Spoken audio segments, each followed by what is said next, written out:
Peace and one love, peace and one love. Thanks for everybody that's tuning in right now, watching my video, watching my new series of Philly Native Season 2. Season 2, right after the quarantine. That's basically what it's all about. Right after the quarantine. I actually wanted to do a quarantine style of Philly Natives. I actually wanted to record people on their phones, you know, do like a FaceTime joint and record people. Like I had my face right here, the other person had their face right here. That was a real popular thing during the quarantine, and asking the questions and they answered on the other side of the screen. And people said they was gonna do it, but people always say that, you know, people have good intentions. That's all they have. You know, it was one of the things I learned a lot of things, y'all, during this quarantine about people, about people you think that's really in your corner and they not. People that have good intentions, that's all they have. They only promise makers. Most people that have good intentions, because they don't want to seem like they're gonna hurt your feelings, so they'll just say yes to everything. And but really deep down they don't really, you know, be a person of their word. So I just chalked it up, you know, but I call a lot of people bluff sometimes. I come back to them again and really see, even though I know the answer most of the time. So I called, I texted my buddy, I call him Big Homie. Good afternoon. I'm a Philly native. My name is Strictly Rhythm. That's all you're going to get for right now, but here's my story. Now remember this one. Catch a girl, get a girl. Yeah, we played that game too. Remember the girls they was the freaks. They used to run slow so they could get caught. Yeah. They're the ones who didn't want to get caught. They haul ass like they're the Olympics. Exactly. Well, we had fun doing that. Yeah. And you know the ones that got caught probably got 10, 20, 15 kids now. Exactly. And I'm trying to think too. Down there's this graveyard down there. Oh. And what it was a caretaker of the graveyard. What he used to do, he used to grow his vegetables in here, his cabbages, his collard greens, tomatoes. And dudes used to climb over that fence and steal all his stuff. Oh shit, get his so stuff. he would come out and be shooting that shotgun. Pow, pow, pow. Get off my stuff, get off my stuff. Damn. But you know, he moved on, he left, he quit. So now what we used to do, I know this is crazy, but what we used to do is go in there and play football in there. Okay. We used to play baseball inside the cemetery. We also did other things inside the cemetery, so I leave it up to your imagination what we used to do inside the cemetery. Oh, man. What's your next one? I call him Big Homie. You know, he don't want to use his real name, so we just gonna call him Big Homie. And that's my wife's uncle. We became real cool, man. Ever since me and my wife got married, we had a lot of fellas, guys night out together.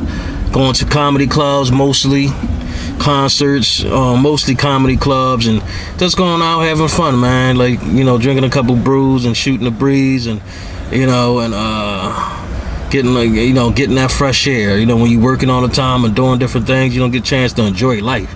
And that's what I try to do with people I connect with. And I always connect with people that's like me, down to earth, normal people that like to let their head down, get a little silly, get a little crazy, get a little insane, and go there. You know, he definitely goes there, my dude, Big Homie.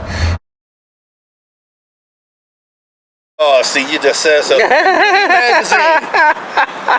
Look, I remember back then, you know, I was a little bit older. Yeah. I could sneak in here and buy these nudie magazines because they look much older. Okay. Too, right? I was only 14, but I looked like I could pass for 18. Okay. Right? So I used to go in there and buy Chic. Oh, that was one of the popular ones. Yeah, Hustler and Playboy. Right? And Playboy and Hustler still around too. So one of my homies wanted to borrow some of my magazines, right? I said, I'm not going to mention his name or anything because he might, you know, look at this video and be embarrassed. Right? So I let him hold my magazines. I said, yo, man, don't get caught with these magazines, okay? What did he do? Get caught. By his older sister. And she put him on blast. Damn. She said, yo, them magazines are so damn nasty and disgusting. Now throw them in the trash. I said, see that? You got caught with my magazines. Now you got to come with some money. So I get some more magazines now. I told you not to get caught with them. What's your next question, son? Okay. That was funny. And that's what the episode is about. It's all is about giving my big homie his flowers, you know, while he alive. That's what it's all about. When I taped it, we went downtown at first. Too much noise going on. We was taping, taking pictures of the scenery. We was at Logan Square. A lot of the water, the traffic from the cars was around there.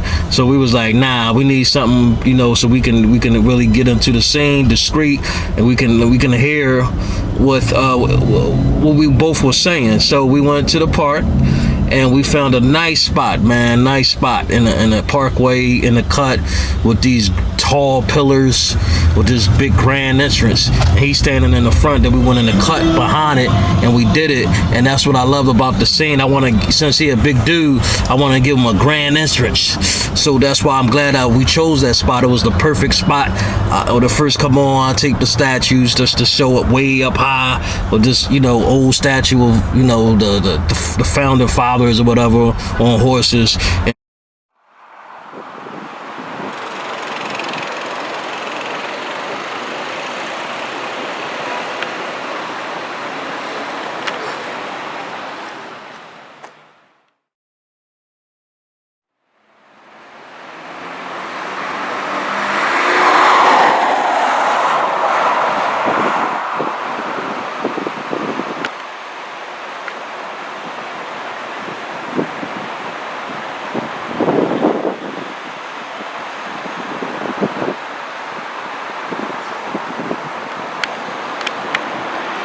That joint tall as shit, bro.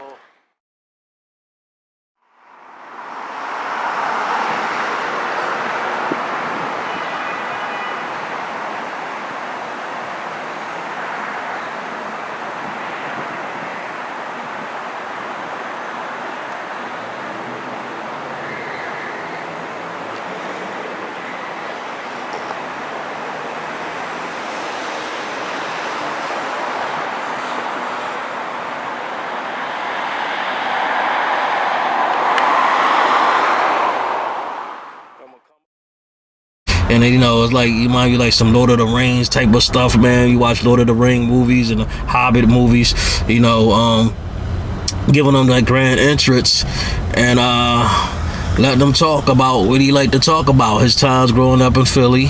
You know, he got like close to 10 years on me, but a lot of similar stuff we used to do growing up when we was youngsters.